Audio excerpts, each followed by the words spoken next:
is a legend of one man who persuaded his friends to watch every Godzilla movie ever made. This world is on the brink of destruction. We need you now, Godzillavangelists!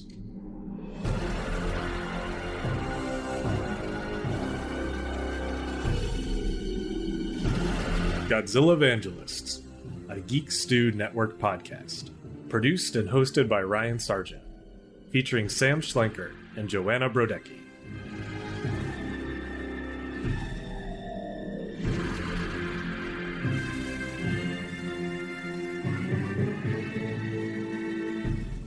Sam, Joanna, gather near. Let's all hold hands because we're definitely all in the same room. I'm glad that we were all able to come up with a cure to the coronavirus that we won't be sharing with anyone. Yes. And therefore we can all meet up together. Unless Earth meets our demands, because we are the aliens trying to take Monster Zero, and we have a coronavirus cure. We've been hiding in your lakes this whole time. This is the first time I've actually used Godzilla knowledge. My transformation is happening. I love Godzilla. This is our 3rd year anniversary. Wow. Oh my god. I've put together a beautiful dinner for us all. Look at this beautiful spread I'd set up. It looks delicious. I love this cheddar cheese here. I want some Moonster cheese so I can eat all of it, thus destroying all Moonsters. Okay, I'm gonna have to cut Sam out of the pod for today. I'm gonna 3 years, I'm gonna make an executive decision. 3-year anniversary, it's also my last podcast. So everyone who's supported me all these years, thank you. Somehow I have faith that we'll be sticking together for another 3, so I thought it'd be nice for us to all sit down, talk about a classic Godzilla movie, Destroy All Monsters, with just the 3 of us. Ryan, I have a quick question though. Another 3 years, so how many movies have we watched so far? At the same rate, how many would we watch in another 3? And at that point, would we have watched all of them? I still don't think so. I believe that we're either at 18 or 20. I'm not entirely sure. It's one of those two. Feels like more. We're going to watch somewhere around the 40 mark. We've only watched 20. Well, to be fair, we've watched Rodan and Monster 12 Zero times. About 12 times each. Here we are, year 3. Destroy All Monsters. Sam, anything you'd like to say about that film title? Well, isn't it an intriguing title because it sounds really exciting, and then you realize that it never happens. It just that's not what the movie's about. But it is kind of a fun title. Well, this movie is really about family. Much like this podcast. It's all about coming together and forming a religious cult, which I am now unveiling the Godzillavangelists as.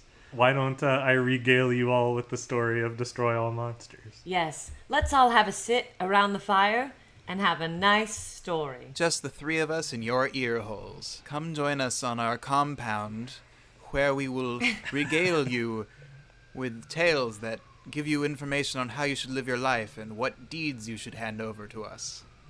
Please, Brother Ryan, you may proceed. Sound effects at the ready. But please, demure sound effects. It is 1999, and the world is an idyllic place. We all have regular interstellar travel, a base on the moon, a unified world community, and best of all the world's monsters are confined to a nature preserve called Monsterland, where they live in peace. Suddenly, though, the research facilities on Monsterland are attacked, and Captain Katsuo Yamabe and his crew on the SY-3 rocket are sent to investigate. That's more of like a Vera music throwback, right? I'm just whatever genre and age I feel. As I hear the story, I just let it come through me, Fair enough. They discover that the researchers have been captured and brainwashed by an alien race called the Keylocks, who now have control of the giant monsters. Katsuo and crew escape after capturing Dr. Otani, but the doctor refuses to answer their questions and commits suicide. Oh, sad. The brainwashed humans attempt to recover Otani's body, but flee after a conflict with UN police. Otani is found to have a mind control device inside his body, and receivers for the mind controls are found throughout the world. Can I retroactively give you a couple sound effects? Yeah. Here was the battle on the beach. And then here's the sound of removing the mind control device. Hold on, I can do that better. Wait, I'm gonna dig in with my spatula. Oh, the surgery. Yeah, you're right. Yeah, it's Yeah, not you're the right, ear it was- yet. Unfortunately, our heroes are set back by a devastating four-way monster attack on Tokyo. Katsuo joins the army for an assault on Mount Fuji, where the Keylocks are hiding a secret base. After a few failed attempts, they finally realize there is a second base on the moon, and this is where the signal is coming from. Boop. Katsuo and team take the SY-3 to the Keylock moon base and steal the new mind control device. Mine. In the process, they discover that the Keylocks are a form of living metal that can only move at extremely high temperatures. Meanwhile, Dr. Yoshido and Kyoko Manabe reverse engineer the alien control devices to take the giant monsters under Earthling control. The monsters begin to assault the Mount Fuji base, but first must take on Ghidorah in a spectacular battle. They win, and Godzilla smashes the final hideout of the Keylocks. Woohoo! A last UFO attempts to escape, but is blown up by the SY-3. The monsters return to Monsterland, where they live happily ever after. Oh, Jinx. That was awesome. Wait, can we harmonize one? I'm gonna count us down. We'll all do it. 3, 2, 1. Ryan, that movie made more sense listening to it. Or I was like, okay, things are happening. To be fair, things do happen. I'm not sure why the signal starts coming from the moon when it was previously coming from the Earth. But when you're watching a movie like this, does it really matter? No, logic does not exist or is not necessary. There are a lot of events and not a lot of reasons or characters doing things for any reason other than for stuff to happen in this movie, I find. It's a plot-forward movie. And a character, not too much of nothing movie. Character backward. Godzilla is all the character we need, guys. Well, Ryan, that's your opinion and probably the opinion of some people listening, but, I feel a bit differently, but sure. This is fact. We're in 3 years now, Joanna. You can't back out. You are a Godzillavangelist. Oh boy, wow, where has life gone? It does feel nice that we're back. I think this movie has brought us back to the original dynamic we had. Because we've had a lot of movies where we've agreed with you or even liked it more than you. Like Godzilla 1998. You hyped this up so much, and the internet hyped this up so much. Yes. And I was watching it thinking, this is fine. I sometimes have the thought, some of these movies feel similar, the same to me, and I wonder when we'll jump into an era where they feel way different. And I just thought we might be there after 3 years, but we're not, and that's totally fine. But just wanted to express, they're still very the same. No, tell me if I'm wrong. This almost seemed like it was making an effort to be more of the same in every way. It's almost like it was like, let's take a little sprinkle of every movie we've seen thus far, and let's bake them into a big cake. It's got too many flavors and not enough of any one flavor. You know what I mean? I really like being a pig and eating this cake with all these different flavors. On the Food Network show Chopped, the judges will say, this is a lot of elements without a vessel. And I feel like it didn't have the vessel. Oh, it was like this little vegetable here, a little bit of Swiss chard over here, but it didn't have that toasty piece of bread to make it one cohesive unit. It needed that crostini. Let's dig into some of the highlights and see if I can change your mind along the way. All right, I guess we'll do it.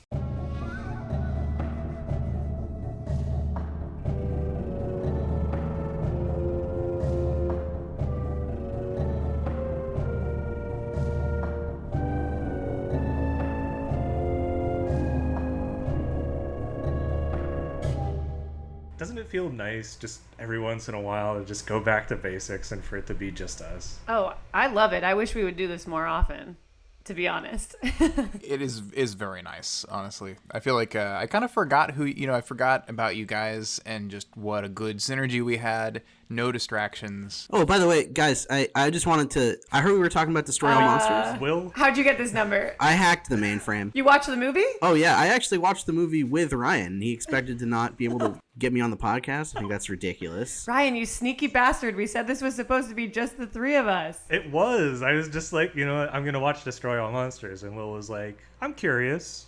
I'll watch. because I loved Rodan so much. Who doesn't? What was your favorite part? Of Destroy All Monsters, I would just have to say the logically consistent storytelling. Thank you. Yes. I liked it when, I'm forgetting the name, but I liked it when the one monster destroyed Paris and then the other one just got all the credit. Yeah. Right? Didn't that happen? That did happen, yeah. For some reason, they mistake Gorosaurus for Baragon. For some reason.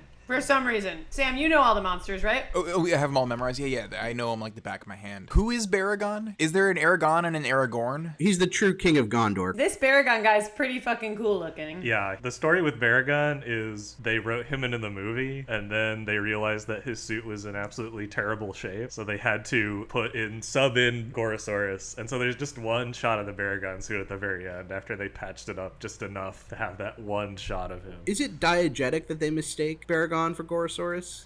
It is. It's in every version of the movie, Japanese and English. Is that a screw up from? Is that like some intern messed up at the news station? I guess that's the idea. Yeah, I liked seeing the monsters. I liked King Ghidorah, and I liked all the other things that I can name from the movie. All the other things that are just standing out to me. Of course. Have you watched any Godzilla films since Rodan? I don't remember signing anything that said I have to tell the truth here, but no, I haven't, and I wanted to. I wanted to see Stranger Things 1. The most recent one. Yeah, Stranger Things, Godzilla. There are better ones to watch. I also almost watched Godzilla 98, but I knew that I would be pilloried if I were to do that. No. This is a safe space for 98. See, that one is a good time. That's actually beloved by everyone on this podcast except me. Joanna and I Oh, yeah. love Godzilla 98. So you should watch It is a real fun time. and hop back on a different time when we actually are supposed to have guests and explain why it's the best one. Are we ranking damn this movie to hell, or like put it in a category? It's gonna be hell. If you're gonna defend, choose your words carefully. I like the ladies. They're very scary. You're talking about the synchronized swim team from space? The Kilax. The Keylocks. They had funny hats. They did. With little points. Yeah, what's that about? Because the last ones I remember having those were the Germans in World War One. You think there might be some kind of parallel? I don't know. I also know that the running time of this movie is 88 minutes, which is a little bit problematic. Ishiro Honda, you're canceled. One more question. Totally avoiding that subject. If you were a monster on Monsterland, how would they keep you from escaping? Or I would say they would just give me a lot of mainframes to hack. More and more mainframes. Too many mainframes for me to... I mean, and I'm good at hacking them, so there'd have to be a lot. You're a little bit of a mainframe addict, really. I wake up in the morning thinking of mainframes only. And if I can't hack one, I get itchy. All I was thinking about was how the concept of mainframe is very funny, because then I'm to believe that there are side frames, like the lesser known frames. You know what I'm talking about? Tertiary frames. You hack into that and you're like, it's just a different, like a less fun version of us, which is actually what this is. This is a less funny Godzillavangelists right now. You're in a tertiary frame. Well, right, but what I'm saying is that had you hacked into the actual mainframe, you listeners would be listening to something hilarious, because that... Yeah, this would be our best show ever if you had reached our mainframe. Is this like Schrodinger's mainframe right now, where there was a possibility that this show was going to be amazing until I observed it? I'm sure that Rodan fan 69 on Reddit is going to be like, the freaking mainframe guy. He knows me as the mainframe guy for some reason from the last episode where I made 0 mainframe references. That's his opinion on you. He's coming back. He's gonna leave another 10-page comment. Thanks for proving that guests really do add to the podcast. Yeah.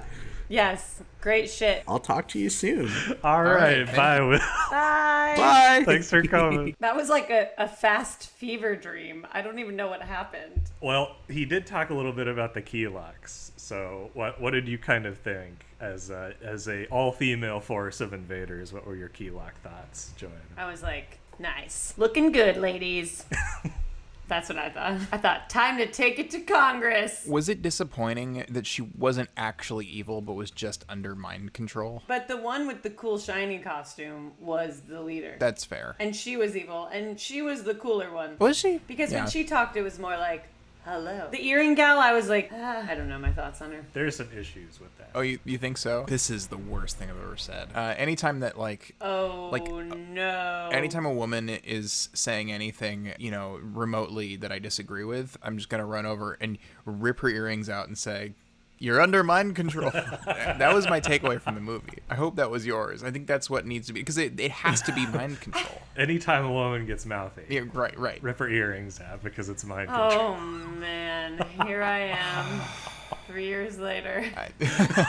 Still hanging on for some reason. It's something that we should really take some time to introspect about and not, have other people like come in and distract us from this important topic of addressing our misogyny.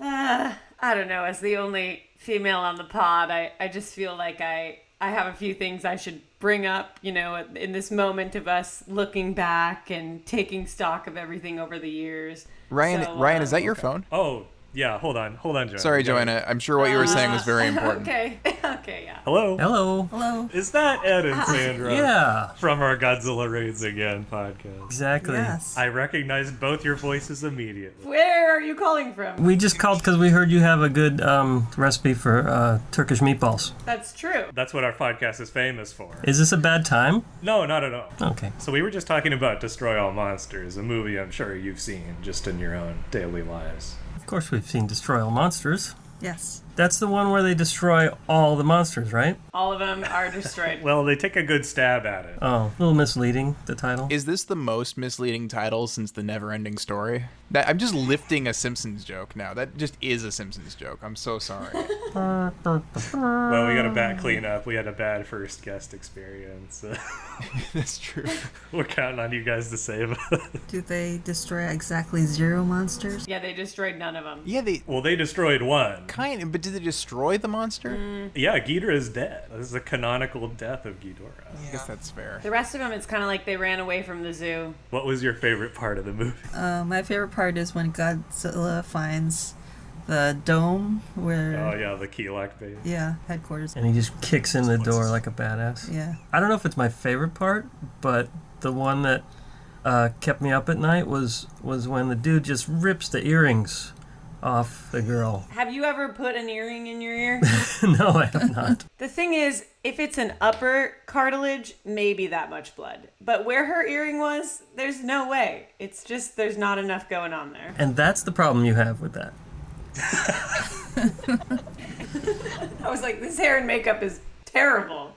These effects are awful. I mean, what other issues would there be with that scene? You're saying that your issue was not with the man ripping the earrings out of her ears. It was with her for bleeding so much. Not for her, but for the designer, for the film designer. I thought it was a little bit of tired screenwriting. No, I thought it was terribly abusive, obviously, but, he was right. He was right to do it. I felt like the moments that there was blood were shocking in this movie. Because there were a few of them, right? And it was just like, whoa! One good question, just speaking of kind of violence, okay, you're in an underground science-y lab, and potentially poisonous mystery fumes start coming through a crack in the door. Do you run towards those fumes? What's your move there? Are you running directly at it, or are you getting the hell out? I think I'd have a little curiosity, maybe. I mean, they are scientists. A slight trepidation. They were gas scientists who were like, oh, a new kind of gas. We haven't discovered this one before. There are a lot of strange things in this movie. What was the strangest thing? When baby Godzilla did his thing with the smoke ring The strangulation by smoke ring. at King Ghidorah, that one move was just bizarre, and I didn't know what it was doing, but it seemed to work, I guess. He choked the last breath out of him. I remember that move being in the movie that Godzilla's son shows up in, and yet even still I was like, wow, that's weird. Just like, huh. He just blows smoke rings, and he's a child. Yeah, radioactive smoke rings. How odd. At least he's consistent. Ryan's not gonna like this, and Joanna won't like it much either. But Ed and Sandra, how do you find Minya, Godzilla's son's appearance? Do you find it to be absolutely disgusting and horrifying? I'm just asking. asking for a friend. I was not disgusted. Wait, which persons? Mini Godzilla. Oh, it's like getting used to Chewbacca or something. It's you kind of get used to that creature feature kind of thing. You're comparing wonderful, awesome Chewbacca that's beloved by all to this poop raisin with little sharp teeth. Cute, adorable Chewbacca. But no, one of my few notes was I'm still triggered by Minya's appearance. I only had a few, and that was one of them. So thank you for weighing in on this. You weren't more disturbed by Mothra the turd crawling around everywhere? You're speaking my language, because I also... Sam was super disturbed by Mothra. Two triggering things in this series for me, and it's been Mothra, the larva Mothra turd train, and Minya, and specifically turd train silking, which is just foul, just absolutely. And there was a bunch of it in this one, and I just ugh. Did you find that to be foul, guests? Every time. Look, I never disputed that the larvas looked like big phallic objects spraying white goo on monsters.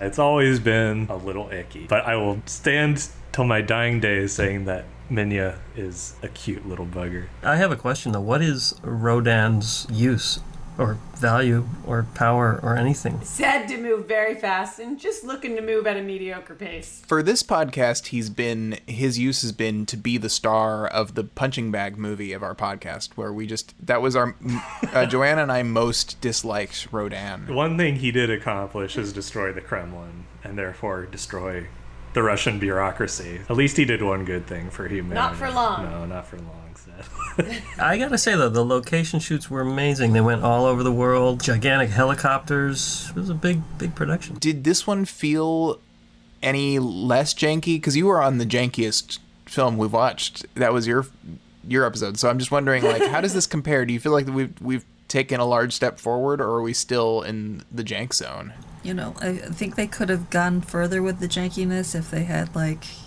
added some like captions in foreign languages like French and English from those foreign countries that they'd ventured into. I loved when they were hiding spyware like in a coconut. That was fun. Yeah. You know, it was really it had a distinct lack of spinning newspapers, which is really the best way to convey information in a Godzilla movie. Where would you rank this? Heaven, hell, purgatory? This is something we started after you were both on the first time, as we started being the Godzillavangelists. We put our every film into Godzilla Heaven, Godzilla Hell, or Godzilla Purgatory. Is there anything between heaven and purgatory? We sometimes say rungs. We say the highest rung of purgatory. We do. I don't know why we defined it as a ladder. Well, it's like Dante's Inferno. Because that's how it works.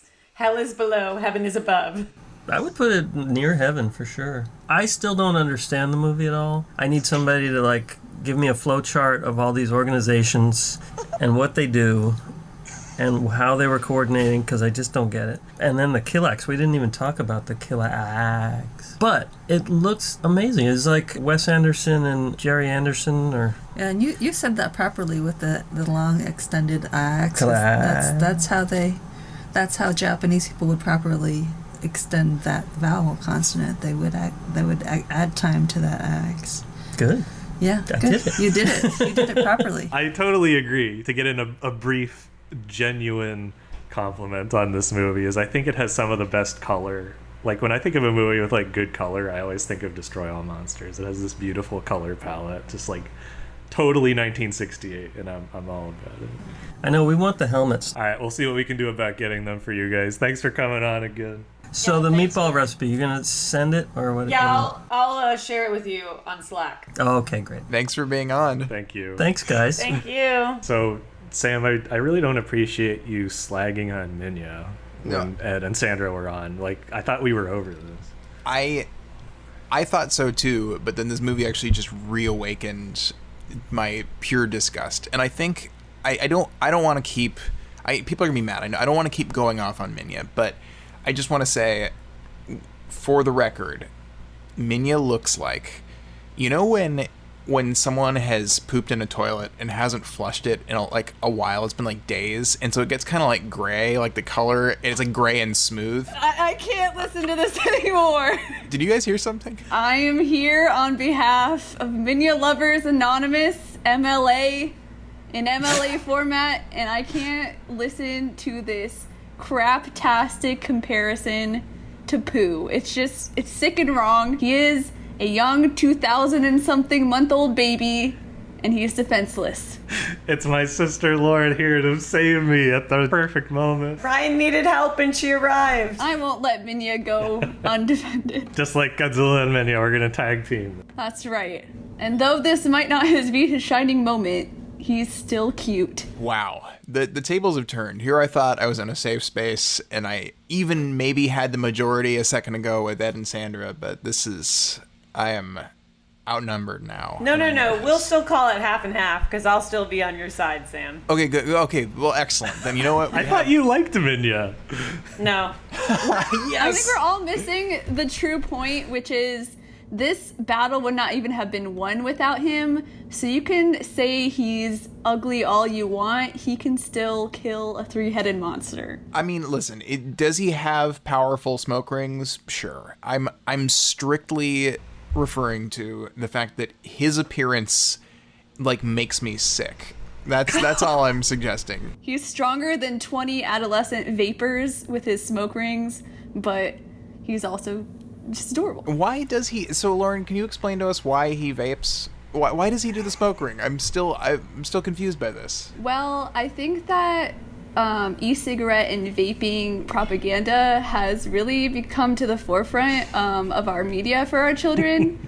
So I think that's a big issue. And when we see babies vaping, we really have to ask ourselves, are we promoting this to our children? So he's trying to be the cool kid on campus. He is the cool kid on campus. And he doesn't realize how much it's damaging his health. So, as a whole, setting aside Minya for a minute, what are your thoughts on Destroy All Monsters?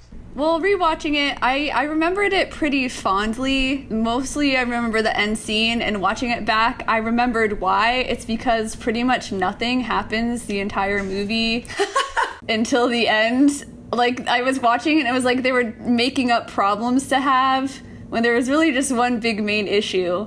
And normally, they have an interesting human plot that really keeps you going. It's like there's different parts, there's different people, you remember their names, you remember who they are. This was a really long filler episode of Star Trek and then a battle at the end. Yeah, it feels a little tired. We don't have any scientist with funny jokes, we don't have any singing twins. You know the problem? Our good friend Shinichi Sekizawa, who at least I like to love on in this podcast, he's wrote the majority of the last few movies we've watched, and he had nothing to do with this one. It shows. It genuinely shows. He knew how to write. Yeah. Well, who was the boring person that wrote this one? Funnily enough, there wasn't a writer on this film. There just wasn't. The first improv Godzilla. It was entirely improv by a military commander who was like, here's what we're gonna do. We're gonna go over here, and then we're gonna be faced with an obstacle, and we'll go over here, and then we're gonna go to the moon, and there'll be a fight. And that was how the movie was written. We were gonna make this movie today. Who do you think would make a great Kiwok commander? Who would play her? In the I put a lot remake? of thought into this, and I decided if we're going beyond all bounds, Lily Collins, just because she really unsettles me as it is. So if she stared at me and was an evil alien, I would believe it. Now, who is Lily Collins? Oh my god. I'm an old man. She's the one with the eyebrows. Well, that could be what's her name too. Yeah. Cue everyone Googling That Lily could be Collins. Cara Is she Delevingne. Phil Collins' daughter? I feel like she might be. I've heard of her. She is indeed. Oh, all you had to say was she was in that Snow White movie. Yes, okay, I almost said that, but that's such an obscure reference that for some reason you and I know that, yeah. She's Fontaine in Les Mis. I remember it because you listened to the ending song of that movie over and over again. It's a that one jam. summer. I believe.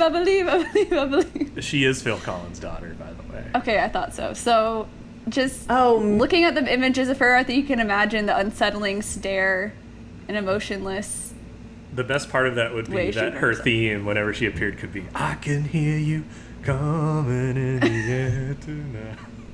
It could be scored by Phil Collins. The first Godzilla film scored by Phil Collins, just like Tarzan. You're taking away the best thing about this movie, which is the score, and you're replacing it with Phil Collins.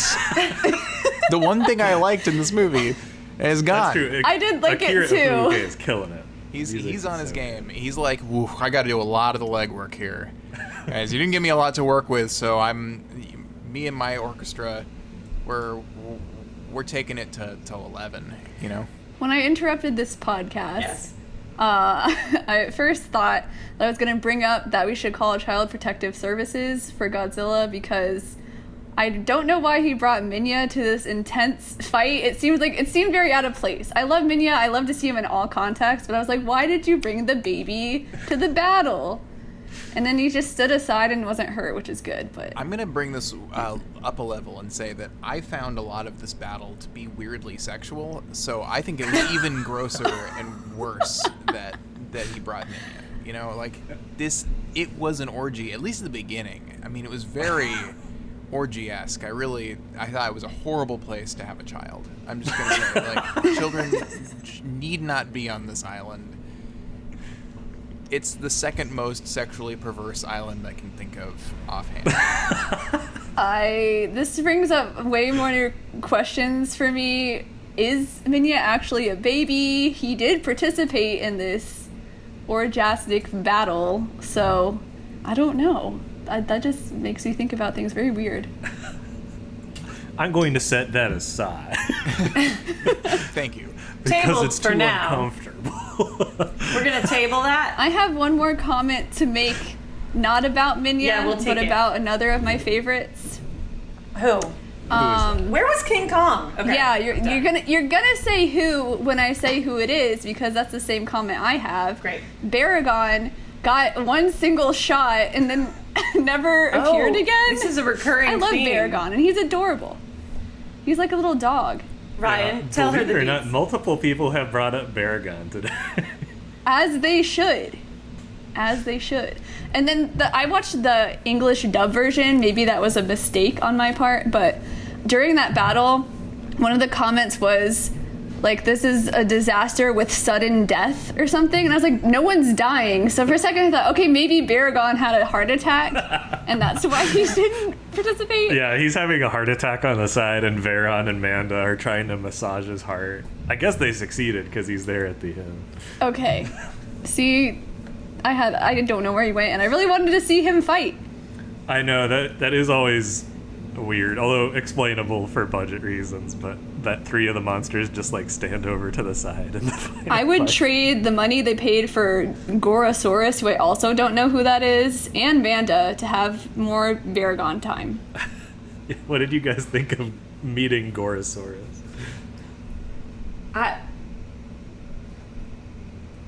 Exactly. I have no thoughts on Gorosaurus. Like, Because he was the biggest- made up. Gorosaurus Like, is less cool than Baragon. That's like what I'll say. But that's Yeah. primarily things I'm finding in Googling post-watching, not anything that I caught on to well. Which monster would you want to be? well, here's the thing. My decision is based on where they got to go to destroy in the beginning of the film. Because I am a traveler. Minya did not get to participate in any of that. No one went Again, for a question I have, why not? But I think Baragon was in Paris. Someone was in Paris. No, that was Gorosaurus, but they called thought it him was with Baragon him. by accident. Oh, that's what it is. Okay. Well, I guess I'd want to be Gorosaurus, even though I don't like him. Just because I want to be in Paris. Walk a mile in Gorosaurus's shoes. Yes. See how you feel after that. Destroy the Arc de She Triomphe. just wants a casual artistic evening in Paris as Gorosaurus, though. You know, an evening on the river, sipping wine, eating a baguette. I could see him wearing a beret with a little cigarette hanging out of his giant mouth. He's very cultured. I think that's it. He's a refined monster. And his first performance, I like that. He's classy. Lauren, speaking of classy, if you were to assign this to Godzilla, Heaven, Hell, or Purgatory, which would it be? Is Purgatory worse than Hell? I honestly don't remember. Purgatory is better than Hell. Okay, I would put it in Purgatory. It's not the worst, but I could do without an hour of the hour and a half. But not committing it to hell. It's a very nice jaunt that I like that they banded together. That's rare, but I love teamwork, and I like that they get to tour the world. It's Godzilla Monsters World Tour. It's related to Trolls World Tour. Ooh, that's a fun one. I'm ready for them to come to a town near me. They're coming, but sadly dinner it'll be theater. Gorosaurus and not any of the cool Damn ones. it. Godzilla only goes to New York. Yes. Hey, see you there. Gorosaurus is the only one. Like, Gorosaurus only shows up at the cons. Like, you go, it's like, well, we have the cast of Destroy All Monsters, and it's just Gorosaurus only. You're like, no refunds. This is your cast. This is who you get.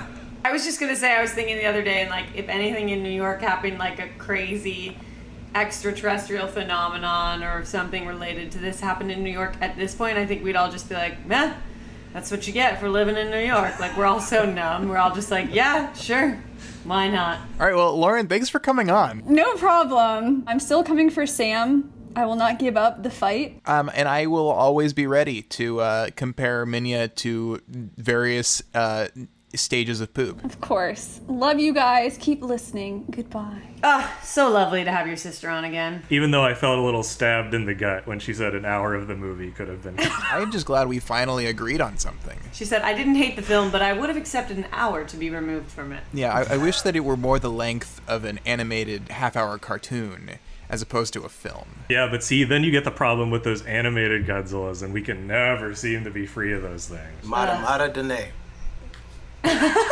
What? What's going on, guys?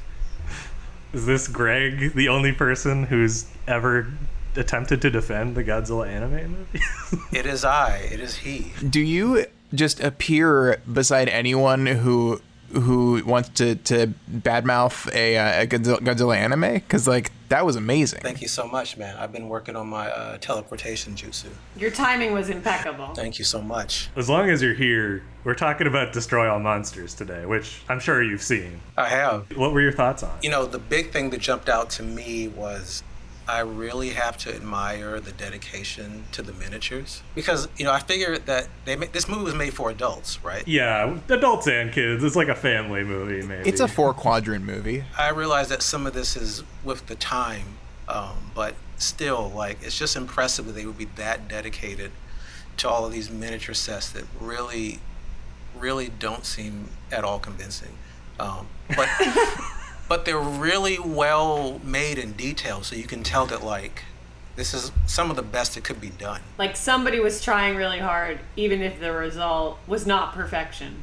Yeah, absolutely. I mean, wow, because there's just so much going on there, and then for it to look basically like, you know, Shining Time Station or something is pretty wild to me. It's really telling of how different the era was before all the special effects innovations of the 60s and 70s, because this is the same year that 2001 came out, and when you put those two movies next to each other, Shockingly, it is. Of course, one of them had many more millions of dollars behind Sure, I mean, that's fair. Well, that may take a few points off the movie, just a little bit.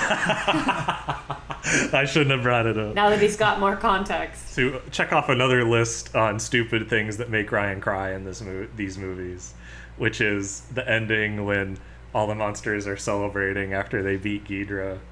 I get the emotional nostalgia tears, because I'm like, Godzilla, he was all alone at the beginning of this series, and now he's got a family, and they're all working together and living together in happiness on Monster. This is very Fast and the Furious. Raise your hands if you got teary-eyed at the end of the film. Okay, for the listeners, only Ryan is raising his hand. I mean, I'll say that I thought that the end, that section that Ryan is talking about, was maybe my favorite part of the movie. I thought that once we all got all the monsters working together and wrestling around in a quasi-sexual way. I know I've already brought this up, but it was a little orgy-like. But you know, it was. I thought that was the best part too. So I didn't tear up, but on the scale for me, that was like practically like I was tearing up, because I was like, oh, this is good. You know, I think so. I'll back Ryan up on this. Speaking of Monsterland, if you were, in charge of Monsterland, Greg, and you had to build a ride for it or some kind of experience to help people see the monsters a la Jurassic Park, what would you do? So I've been thinking about this a lot, and so I don't know if it would be safe, but I would like to build kind of like a battle cart situation where there would be kind of three types of vehicles. So there would be low vehicles that you'd have to, the Batman tumbler where he has to ride in a prone position and drive it. So there'd be some that'd be really low, and that'd be like the crawling monsters. There'd be ones that'd be kind of a little more tall. So those would be like your Godzilla and your regular size monsters.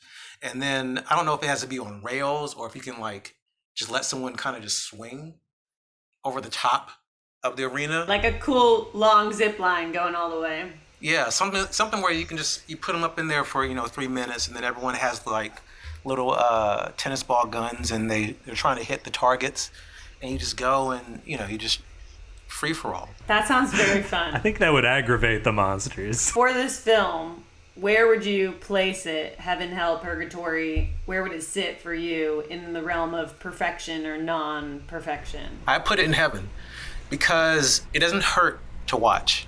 So I don't mind watching it, and I'd watch it again. This is your standard for heaven. It doesn't hurt to watch. It wasn't torture. It doesn't hurt to watch. This is valid because I do think I, on the one hand, feel like it was barely a movie, but on the other hand, I didn't hate it. Does that make sense? So I understand where you're headed with this, Greg. I may be putting words in your mouth. I feel like even in the 2014 Godzilla, where we had these awesome monster moments, so you got 50 plus years of technology to help you out there, but you still had, at least for me, some lackluster human moments, which is kind of the same here. And then also, I kind of feel I've been watching movies and we've been making movies as humans for long enough that there's a lot of stuff that happens in this movie that we could have kind of gotten past a lot faster. But, whatever, if we were going to talk about 2001, then we're also talking about plenty of movies that could be a lot faster, quite frankly. Fight me. So that's okay. But yeah, in the grand scheme of things, I think this isn't that dissimilar to that 2014 Godzilla movie as far as cool stuff that's fun to watch and then stuff that's not super painful. Honestly, maybe 2014 Godzilla, it might be a little more painful to watch. All right, Greg, thanks for coming on with us today. Thank you for having me. I appreciate it. Thank you so much. Hello, Godzillavangelists. Are you there? Godzillavangelists, do you read me? Godzillavangelists, can you hear me? Yes, we can hear you. My name is Matthew Charles, president of the Geek Stew Observatory. More nerds! I love it. Thanks to a shitty time travel subplot, I have come back in time from the future to warn you of the terrible fate you will meet if you continue to watch all of the Godzilla canon. What terrible fate are you talking about? What could possibly happen in 1999? Is it Cider House Rules? In the future, Godzilla movies will have J-pop ballads. What's J-pop? Japanese pop. Oh, got it. I'm It's only like, thinking J-pop. Is it catch? like the end of every 90s Disney. Yes. In the future, Ryan's fiance will raise her eyebrows as the Mothra twins continue to become hotter and sexier despite being a foot tall. Incredibly accurate point that I will probably guarantee will happen. But not objectively hotter and sexier, just to Ryan. In the future, Godzilla will be a flesh suit piloted by ghosts, and the music is by the guy who did Shadows of the Colossus. I like this prediction. Over Can my I head. just say, Godzilla as a flesh suit powered by Patrick Swayze. Please, guys, I know I've only been on this show once, but you have to believe me. You have to turn back now. These Godzilla movies, if you keep watching them, something terrible will happen. Yeah, old news, man. I'm not surprised at all. Yeah, we should turn back. Ryan, why aren't we turning back? We've been saying this. You guys have invested your entire identities and all your finances in the cult. I know, it's true. You can't walk away. Sadly, we were unable to respond to Matt while he was able to broadcast these messages of the future. So the rest of his message, we're going to play out what we heard from him. But we thank him greatly for his important predictions of what is to come. Well, since it seems you scruffy-looking nerf herders have no interest in saving yourselves from a terrible fate, I'll talk about Destroy All Monsters instead.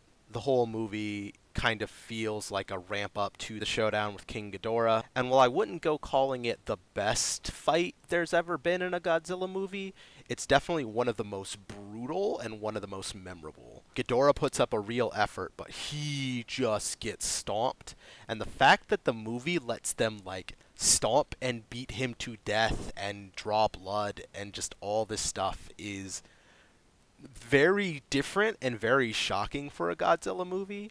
And just that device of the monsters are all going to come together for one final showdown feels like a watershed moment for the franchise. There are so many movies, both the American and Japanese movies, that I feel like borrow from that moment or were inspired by that moment, that it is just kind of a historic watershed moment. Even Godzilla 2014, as much as I hate that movie's giant, strip tease of a storyline, it very much is borrowing from that idea of, we got all this human stuff, we got all this drama, and then finally we get our big bombastic showdown at the end. Hello, Godzillavangelists. Can you hear me? Oh, yeah, we can. Hello? Yes, we can hear you. It's Ed, right? Yeah, that's right. It's Ed Atlin from the Godzilla vs. Hedorah episode, you might remember. We're really short on time right now, though, so what are you calling us about? Oh, I heard that you guys were talking about the great Godzilla movie, Destroy All Monsters, and I actually happen to have a rare English dub of that movie, and I thought you might want to hear a clip. Yes, I love hearing about new Godzilla treasures, so lay it on me, man. Oh, well, you know the scene where the little Godzilla Jr. character, like Of course, Ryan baby knows that Godzilla. scene. Yeah, do you know, like in the English dub, he actually talks throughout the movie. And, really? Yeah. And if you remember the part where he basically delivers like the killing blow on the third head of the dragon creature. Sorry, I don't know the monsters' names. But at that point, like here's a clip of the son of Godzilla in that scene, right? All right, can't wait to hear it. Watch me kill the dragon, Daddy! Oh! So Wow. I know it's a weird choice, but they yeah. I haven't watched as many Godzilla movies as you. I don't know if it's common for them to add extra dialogue like that. I just don't like that. I don't like Minya calling anyone daddy. Is that bad? But Godzilla is his daddy. No, he's not. He's his father. He's his paternal figure. Yeah, that's his dad. He's a baby. He's gonna call him daddy. Have you ever seen a baby like that? God, what a nightmare. It really gives us some insight into how that baby Godzilla Minya, it really gives us some insight into how he thinks, though. Yeah, he was the original Baby Yoda, I think. As long as you watch the movie and we're talking about Destroy All Monsters, what did you think about it? Oh, it was a lot of fun. This is the second Godzilla movie I've seen now. After versus Hedorah, and it's a weird movie. There's like aliens in it and mind control, and like it. I'm not sure I totally followed the plot, but it was pretty enjoyable. Neither did we. It's pretty hard to follow because it's just like every giant monster movie trope. Like I didn't know what was happening, but it was fun. Are all the Godzilla movies like Yes. 90 minutes? Because about None of them feel 90 minutes. it felt pretty fast paced. Like the monsters break out of Monsterland in like the first 10 minutes. I was surprised. I thought it was going to be leading up to their escape, like Jurassic Park style. Would have been a cool idea, Ed. That would have been cool though, to like put some tension on Will They Escape. That'd be like a whole other movie. Yeah. You gotta squeeze in all the city destruction. And speaking of which, there's that great scene early on where it's like a montage of different news reports, and it's showing like Rodan destroying Moscow, Mothra attacking a train. I love the train bit. Like, I love how the people they're watching it happen. Like they've got footage of it, but inexplicably they've got like so many different angles on their feed, and there's just like this giant caterpillar monster just crawling head on into a train. It was great. And my question for you is, if there was like a piece of that montage where one of the monsters was attacking Australia, which monster do you think it would be, and what famous landmark would it be tearing down? It would be the baby Godzilla, just because he's my favorite. Ryan, you have... oh my gosh. As for which Australian landmark, I want to pick one that doesn't get used in cinema as much as the Sydney Opera House. Right. Because that's the obvious one.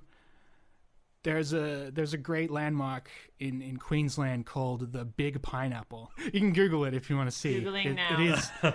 It is what it sounds like, and I would love to see that baby Godzilla run up and just start chomping on it. That would be amazing. Oh, and I'm just seeing this in my research. There's actually a deleted scene where that does happen, and I'd actually like to hear the dub for that particular scene too. Oh, you're right. I have Do you that. have it? Yeah, I have that clip right here. All right, go ahead and play that one real quick. I want to put this pineapple on a pizza. Oh. So my question is, you know the scene where the man slowly walks to the window and then spreads his arms and just lifelessly falls, like stiff as a board, into, down onto the ground, probably 50 feet below. My question is, has there ever been a better death fall in a movie of any kind? Suicide or not, but I mean, this, I guess he was killing himself. But that's my question. Can you think of a better one than that? Because I can't. A better suicide leap. Yeah, the one that comes to mind immediately for me is in the movie Midsommar. Oh, God. Have you seen that? I have yet to see Midsommar. There's a scene where two people actually leap to their You're to right, the that deaths is off the a best cliff. one. I think it would have... that movie, it's a little more of a horrific scene. Like, it's not funny at all. It's not really as funny as the one very in dark. Destroy All Monsters. So I think it could have been improved if as they were falling off the cliff, if their bodies were clearly still like a mannequin and right, and their arms and legs perfectly straight out. One of my favorite things about it is how they don't go to stop him, even though he's doing something very suspicious. Like, they're just smoking. He walks over to the window, opens the curtain, opens the window, slowly climbs out, and only then do they run to stop him. Yeah, they just thought he was getting some fresh air or something. Well, thanks for joining us here today, Ed. You're the best. Do you have anything to plug or tell us about before you say goodbye? At Ed Atlin on Twitter, and youtube.com/Ed Atlin. Just Ed Atlin on any platform, I guess. You might find some more rare dubs of Godzilla movies that I've repurposed for other use. All right, man. Take care. You too. What a sweetheart.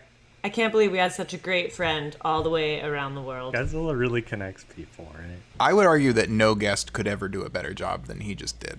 What? That would be my... Wait a second there.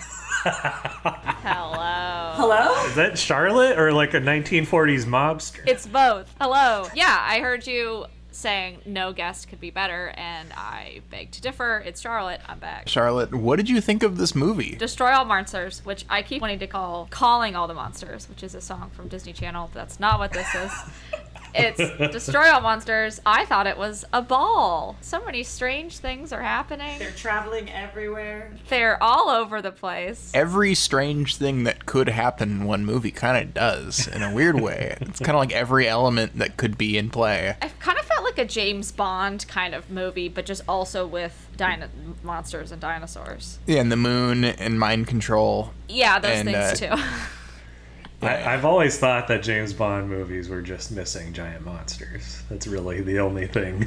I would argue that usually the actor who's playing James Bond is the giant monster. I feel like this movie had everything, but committed to everything with about, not 100%, So that's why it's kind of like, oh, where does it land? No idea fully in my mind. Yeah, I feel like they're like, ooh, mind control. This guy's got a thing in his ear. Ooh, we can't do that again, so I guess she just has earrings. We're not going to cut into someone's head again, so we'll do it this way now. They found the shortcut, I think, in a lot of ways. Speaking of those, I always found the scene where they cut the control out of his neck. Really graphic, like weirdly graphic for a Godzilla movie. Yeah, suddenly it's like this very realistic scene of them scalpeling into his head. It's like, Jesus, I don't need this. It's really unusual for this series. But it was cool looking. I'll give it that. It was suddenly like watching Alien. It seemed pretty real, so I'll give him that. The earring part was pretty gross. Oh yeah, she was really working up a storm, doing a lot of acting. She was trying really hard. She was like, ah! She was making weird sounds, but I guess her ears just got chopped off, basically. Yeah, I mean, what kind of sounds do you make when somebody forcefully rips your earrings out of your earlobes? It's true, I shouldn't judge. I think I'd be like, what the fuck? You know? Well, she was under mind control. I know, but when she got out of... Oh, that's true. She's a little foggy, I guess. She was being mind controlled by an actress who likes to overact. Yeah, exactly. I was going to say, even when she came to, she was being mind controlled by Japanese culture in the 1960s. Yes, also that. She didn't question why they didn't just remove her earrings. She was like, yes, well, mind control, rip them out. I know, yeah, this is how it goes. I know. It's not my first time being mind controlled. I think it would be a lot easier to just take the backs off an earring and take them out than to rip them out of someone's earlobe. There's no time for that. She got blood all over her cute little outfit. Speaking of those outfits. Yeah, what were some of your your favorite looks of this project? Well, I'll say Earring Lady always looked chic. She had some really good looks, but then I saw the ones that were doing the brainwashing, those ladies, and they show up at the end and they've got those silver outfits on. They were so fab, and they had little blue eyeshadow. Oh, it was such a look. I'm actually now reminded, I feel like that's a look that would work well for Cher in Mamma Mia 2 or 3, whichever one we're on. Exactly. Yes, that's such a Mamma Mia look. Yes, I saw Shania Twain in Vegas, and I'm not kidding, she was wearing a similar outfit, and she was like 52 and rocking it. I was like, you look incredible. I'm very jealous. She would look fabulous in that. Perhaps setting Star Wars aside, we've talked about Mamma Mia more than any other non-Godzilla franchise on this podcast. That's just because Joanna's on this podcast. I was going to ask, have I given my hot take on Mamma Mia? That the sequel is better than the first? Interesting. That's incorrect. No. It's not even particularly close. Mamma Mia 2 is better than the first one. There's no way that's true. I mean, I imagine there's a huge overlap between Godzilla fans and Mamma Mia fans, so I think everyone is very happy for us to take this slight detour. Send in your letters. What's the island they live on in Mamma Mia? Oh, Monsterland? Back to the film at hand. Which monster was your fave? Did you have a fave? Well, first of all, when I saw poor little Mothra as a little larva guy, that made me sad because he looks so pathetic. It's like, my man. But I actually love the snaky lizard one with the long body that twisted himself around the bridge and then broke it. I thought that was a very fun power. I think that's all of our favorites. This is a very popular choice. Everybody's all about Mando today. Well, because he does something very unique. The other ones are just like doing the fire, doing the hitting things over, but this was a special signature move. He's pretty cute in his little cute slinkiness. Yeah. Ryan, will he ever come back? There's one more movie he's in that we're gonna watch. Is it Manda Mia, Here We Go Again? I would watch that movie. He has 3 fathers who could have been the father, and then they all come to Monsterland, and only one of them is a monster that looks remotely like him, and that's just the end. He's like, oh, that one, that's my father. That's the one. One's just a human, one's like a dog, and then one's a giant snake lizard. And you're like, it's probably that one. We've casted Mothra many times before, but I feel like Laura Dern would make a great Mothra. I'm more speaking about her being a facilitator, the stepmom of Mando. And she's like, listen, let's find out who your father is. You know what I mean? By the way, you just said Mando, which made me think of a Mandalorian Manda mashup. The Mandalorian. Let's just keep inserting Manda into everything that people like. I do have a question for the pod. Who would you cast as the lead silver, shiny, sparkly lady? The lead woman in charge. The Keelok commander. It reminds me of what's her name in Hunger Games? The redhead in Hunger Games? Julianne Moore. It's like a mind-controlling actress. I don't know. Twice now we've said a white lady for this part, which is not going to fly in today's culture. I'm saying that it should be someone else, but that's the role is similar to her in that thing. Playing another Asian character. Do you know who should play Manda? Who? Manda Bynes. Oh my god. Unfortunately, I think it has to be Tilda Swinton. If you did Manda Seyfried, then you could do the Mamma Mia mashup. Well, Sorry. I'm gonna go kill myself now. Sorry about that. I missed a Mamma Mia moment. Any questions on the film or other favorite standout moments? Yeah, I just have a few moments that I love. The little pew pew guns that they're shooting. Those were very fake. The weakest lasers, awful sound.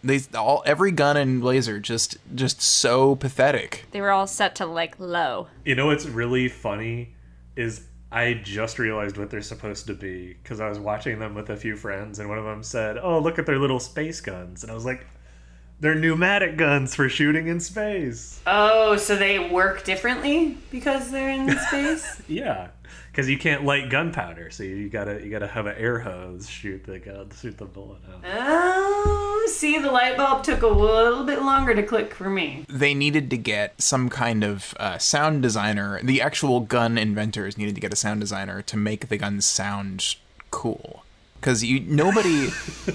Ooh. Unless now I'm thinking about maybe the way to make fewer people get guns is to make them sound stupid. Yes. And maybe look stupid. Like, people aren't gonna want to own guns and shoot each other if it's like every time you shoot one it's just like boink. If they're like pew, pew, pew. Sam, call up your senator. Listen, I have a proposal for you. Do you think that a gun should sound like, or should it sound like? And overall, how would you rate the film? Like, heaven, amazing, purgatory, hell, please don't ever discuss again. I would give it a heaven. I would recommend this to people. I think it's pretty entertaining and fun. I love the big monster fight. Thank you, Charlotte. Thank you for having me. Thank you for joining us, Charlotte. Bye. We are almost out of time here, and we've just been constantly interrupted, so why don't we just hang up our phones, don't take any more calls, protect the mainframe so it can't be hacked again. Yeah. And finish this out, just the three of us. I'm ready. My phone is on silent. No one is going to call me up and interrupt from here on out. Hey, Sam. What? I need to talk to you about all of the James Bond memorabilia that you left in my room. Well, two things. First off, I'm on a podcast. And second off, our room. Ugh, keep forgetting. What are you podcasting about? Specifically, Destroy All Monsters, but we were actually just talking about how we didn't want any more guests on. Why, do you have an opinion about it? I do. I have many opinions. Hope they contradict all of your opinions. What's one more? Especially if it's Mac from our Godzilla 98 episode. Yeah, we had a lot of fun last time. First of all, very different than the other Godzilla movie that I watched for this podcast. It could not be more different. That is absolutely true. The Worm Doctor. There were worms in this. They just climb and crawl That's true. on They rocks. just slither under rocks like little singular sperms. Did you miss Matthew Broderick? I did not miss him, no. But I did miss having a plot. I'm kidding. What I will say, incredible fashion in this movie. Very popular point to call. Specifically, the alien synchronized swimmer outfits with the matching caps, and the astronauts with their orange jumpsuits and like cylindrical helmets. Amazing. And then finally, just Kyoko has just fantastic 60s right? 60s fashion? Yeah, 68. She is great. She was like modeling Twiggy for sure. For the record, it's the 1968 version of 1999. Right. So wherever that puts us in some kind of weird year that doesn't actually exist. But the fashion was great. Her outfits made me be like, wow, I miss walking around New York in the summertime because, everyone's usually looking pretty chic and now everyone's just looking pretty tired. This is probably going to be an unpopular opinion, but she's so much more fun under mind control. That is not unpopular at all, I think. That's my hottest take, is that Kyoko is awesome until she's released from mind control, and then she becomes really boring, like weepy. Agreed. For part of it, I just thought that she was evil, and I was really into it. And I was like, yes, evil Kyoko, like, this is all her master plan. She's met these female aliens, and they've shown her what feminism can do, and she's just harnessing the power. That's what earlier Ryan was like, what do you think of those those ladies? I was like, fucking send them to Congress, man. Take over. One thing I noticed this time that I didn't before, at least in the Japanese version, they're not like, we're gonna wipe you out. They're like, we just want to live here with you. So not an entirely unreasonable demand, although they do start with terrorist tactics of sending monsters to attack everybody. So I don't know how that would fare. We just want to blow up your cities and then start again fresh with you. So Mac, if I could force you to talk about the monsters, did you feel a kinship with any of them? Which one, if you had to be one of the monsters in this extravaganza, who would you be? Honestly, and I'm partially saying this because I know Sam doesn't like it. I don't want to misgender this monster, but I like Larva Mothra because I just think it looks hysterical, and I too just like to lay down and let things happen around me. You know what Sam would really like? If you just burst into his bedroom one day and sprayed him with white silly string. Yes. And just didn't stop until... So I did, while we were watching the movie, look up Larva Mothra cosplay just to see if it was a thing that people do. And it's all not safe for work. All of it. No, I was like saddened by the lack of Larva. There are a lot of Mothra... There's a lot of Mothra cosplay, because the wings are cool, obviously. And, like, Mothra's a she, right? Yeah, Mothra's a lady. Okay, yeah, so her look is very cool, but no one wants to cosplay as Larva Mothra, except for one person who had a... Some sick mind. and it was just them laying on the ground, like, planking, sort of. If you were to take this movie and pitch it and be like, all right, it's time to remake Destroy All Monsters. It's time to bring it back. What would your pitch be like? Well, my pitch would be, I don't know what my, like, story pitch would be, but I think actually it would be pretty easy to pitch this. It's existing IP. You're bringing together monsters from across the Godzilla... A mega universe. Whatever that is. The GCU. Yes, the GCU. People love seeing all of, like, the characters in one thing, like the Avengers movies. There are so many things you could do. Obviously, a Monster World theme park is, like... low-hanging fruit for this. It's so obvious. Like, just send everyone to an island, probably that island that Dana White bought for the UFC. Like, just take that over. And then the other thing I was just recently thinking of is do, like, a Pokemon Go type thing. Just so much you can do with it. Like, a little phone app, like, wherever you are. If you're in a claim jumper, you can fight Ghidra. I don't know. What's crazy is we've just made the same movie in the exact same way that they did the first time, because I swear they were like, we got all these monsters and we don't have a story, and let's just have some stuff happen until we can have them fight at the end. At the end of the day, what we're dealing with, and I'm surprised you guys didn't pick up on it, or maybe you didn't care, more likely, this is like the ultimate throwback Godzilla movie, because they were looking at the diminishing box office returns and they're like, okay, this should probably be the last one.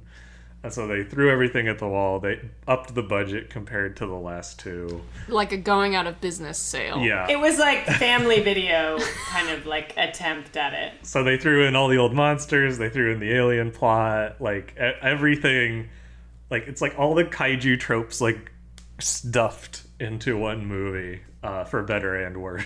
Also, I would love a space car. I mean, it's a spaceship, but it like just goes back and forth between Earth's atmosphere and space. That's kind of amazing. Yeah, I mean, it's like such a paradise in some ways. I also love that there are just two random white people in this that are very clearly dubbed. There's like that one British guy in the three-piece suit. Yeah. I'm assuming he's British just because he's wearing a three-piece suit. Well, that's been my fascination. There's like a red-headed woman who looks like the Wendy's mascot girl, but adult. There's been a little bit of a trend in these early Godzilla movies of like the token American characters, but I assume that they're Americans who live in Japan. Yes. And so they just play any American character or any white character in these movies. And so I can only imagine, and it's too bad that they're dubbed, because I can't imagine they're very good actors. They're just sort of like, I'm so fascinated by that life. Like, I don't know what it is about, like, being in the 60s, being just a guy, you know, just a white guy, you know, a British guy who's just in Japan and just keeps getting cast in these movies as, like, you name... Like he's just typecast in he can be any role. He doesn't have to act. It's great. Yeah, you nailed it. Except for Nick Adams, who we talked about. All of these people have just been like translators, or I think somebody was even a dock worker who's like one of the white people in this movies, or they like did like stints at crappy nightclubs in Japan, like near military bases, like just the randomest people. Oh, amazing miniatures in this too. I didn't say that up front, but like I love all the minis in this, and like super fun 60s like fashion. So it's just, is it a little long and aimless? Yes. So I would say the auspices of it are fun. As a movie, I wasn't riveted, so I will put it in purgatory. That's my answer. It is a very fair judgment. Thank you. With that, I will depart. Slink on out like Manda. Thanks, guys. Thank you. Bye. Thank you for joining us.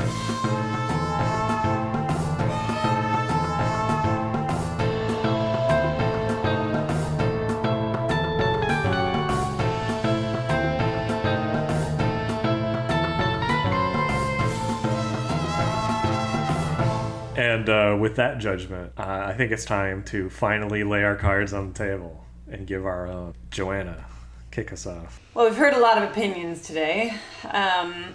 Giving our judgment, yeah, I'm gonna have to put it in hell, because it did really just feel kind of tired. And as much as I loved the costumes and that stuff, a lot of misses in the plot in that, yeah, I thought the woman would just be cooler if she was evil, like just let her be the kick-ass bad guy.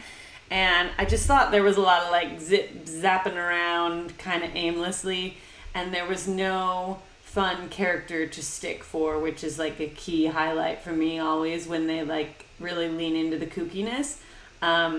Everyone was just a little bland, and like, where was King Kong? If it's all monsters, I would beg to differ. I guess I kept thinking of, what's that other movie where they're on an island and it's like 4 of them and they're all like boo nee nee nee, like it's very surfy. Godzilla versus the Sea Monster. Yeah, I don't know why I just kept comparing it because of the island theme, but I thought that movie was way more fun. Yeah, it hit on the tropes of this time that are popular within him, but I think other films we've seen have done it in a better way. So I don't know that I'd watch this one again. For that reason, I put it in hell, because some of them have to be there. Understandable. Sam, where are you standing? So I've been struggling with this, and I'll just say up front, objectively think this has a case to be made as the weakest one we've watched. And that's it sounds like a crazy thing to say, but I truly felt like there isn't a single character in this movie. And I felt like it was just stuff. And I kind of was watching this being like, boy, I'm like mildly bored. I mean, like Lauren said it, right? Like I felt like that first hour, I was like, man, we're hitting all the stuff that the other movies have done. I like these elements in their own movies better. Like there's better space stuff in the Ghidorah one. Which one is that? Monster Zero. Monster Zero, yeah. There's I thought there was better space stuff there. I mean, I love Godzilla versus the Sea Monster, so I'm all for that. I thought, there's better moon stuff in Astro Monster. Like it just, and then the final fight happened and I was like, oh, this is pretty fun. And then I got to the end and I was like, I don't know. But here's what I'll say. I still don't I'm making up my mind on this as I speak. I think it might be the weakest one, but I didn't hate it. I think it goes in upper hell for me. I was just going to say upper tier hell. Like, not Rodan, not some other ones, but I don't know if Purgatory feels like too mixed feelings. I kind of expected you to put it in hell, but saying this is objectively worse than Godzilla Raids Again. Well, yeah, because Godzilla Raids Again made an attempt at being a coherent movie. But all that said, I still enjoyed this one. Some stuff I can't disagree with, but to start with the place that I can agree with you both. I've always known, ever since I was a kid and like the super fan glasses were off, that this one is pretty dull, certainly very stupid. Yeah, it's all about like the A to B to C. This is what's happening with the plot to save the Earth. But even knowing that and like going into watching it in the back of my head, I was like, man, the second act of this movie is rough. It's like very repetitive with them trying to find like a way to assault the Keylock base, and I'm like, I don't remember it being like so much of a struggle to get to the third act of this movie. So I actually knocked it down a couple points on my tier. It was in my top 5, not any longer. although it is in the top 10, which I'm sure you would both still disagree with. But where I won't agree with you is even though Godzilla vs. the Sea Monster is a much more fun and snappy watch and a better movie, I enjoy them like about the same. Like, I think Sea Monster took number 5 and this is number 6, but they're very close to me. And that's largely because it's just like the perfect Godzilla fan movie. Like, it's like a trip down memory lane, and it caps it off with the first act has, in my opinion, one of the greatest inventions of the series, which is Monsterland, and just the idea of a place where all the monsters live together. And then the last act, you have that really fun battle where they all come together. Between those two things, I know that I don't have much of a leg to stand on, but that's enough to get it to heaven for me. I think maybe that nostalgia point, I think for us, from our perspective, because we obviously don't have such a history past with it, we're kind of wanting something like a little new and zingy in each one. And this one, that repetition just feels like, okay, so we're tired and now we're just making remakes. Well, and to be fair, those two things you said were my favorite parts, where I went, ooh, and I was into it. I think just to me, I think the biggest thing I'll say is that even with those, I felt like there was every element that was fun in this. I felt like there was a better version of it in a different movie. I've always thought this was the upgrade of Monster Zero or Astro Monster. They're very similar, but I always thought this one was the one to watch instead of Astro Monster. A thorough mix of judgments from us and all our guests, and I think that's pretty fair for Destroy All Monsters. How much you like it depends on how much you're into the novelty of it, whether that be it's because it's your first Godzilla movie or because you're a huge fan. If it's neither of those things, sounds like you probably won't like it that much, and that's fair. Before we wrap up here today, I know we've walked around the joke a lot, but I really am happy that we've made it 3 years. It's been a really fun ride, and I just want to say thanks for staying with me on this journey. You're no longer Godzilla virgins. In a way, you've become Godzillavangelists. Like, there's movies you've gone to bat for, and that just makes my tiny, weak heart so proud. I know, and I say thank you at all. It is fun to be able to be like, drop every now and again. Yes, I know a lot about this. Randomly, people are like, what? And I'm like, yes, let me share 2 sentences. Okay, there you have it. But it has been really fun. I can't believe it's been 3 years. If you're hearing this episode and you're like, I feel warm and fuzzy too, I want to tell you about my experiences listening to the show. Do it. Send us your fan mail via email, comments on our YouTube. I know this is such a long episode, but I'm going to share just one fan mail today, just as I like to do. This one is from Charlie D. This is from a long time ago. I'm currently about to settle in for the much anticipated 98 podcast, and remembered I'd been meaning to email you for a while now. Firstly, may I say I love this podcast. It's something I needed in my life, and I am awaiting the Shin Godzilla review with bated breath. Years ago, I wanted to start a band called Oxygen Destroyer, but before I was able to, I found it was taken. Bullshit, am I right? Anyway, my band recorded a song, and it's our version of the Prayer to Mothra. When I grow up, I want to be just like Mothra, and I hope one day she'll listen to our song. Anyway, keep doing what you're doing. I listened to the whole podcast in pretty quick succession, and now there's a hole in my life where there should be a Godzilla fan friend simulator. That was great. That was a great note. So kind. Yeah.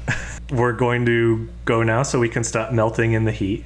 But thank you so much for listening. We really appreciate it. We do it for you all. 3 years, baby. Looking forward to the future. We got some more episodes coming out, so stay tuned and keep spreading the word of Godzilla.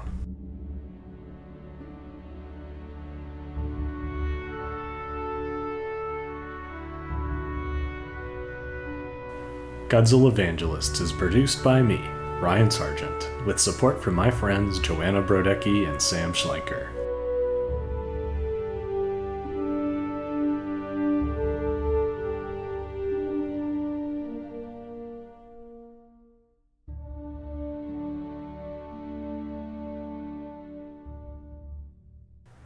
All our incredible music is composed by Robert Mai, and our wonderful artwork is drawn by Cassidy Stone. This episode was edited by the ever-capable Julia Waldman. Special thanks to our families, friends, and the talented artists who made the movies that we talked about today. Godzillavangelists is a satirical, critical work, not affiliated or endorsed by Toho, Legendary Pictures, or anyone behind the Godzilla series. Visit our website at godzillavangelists.com.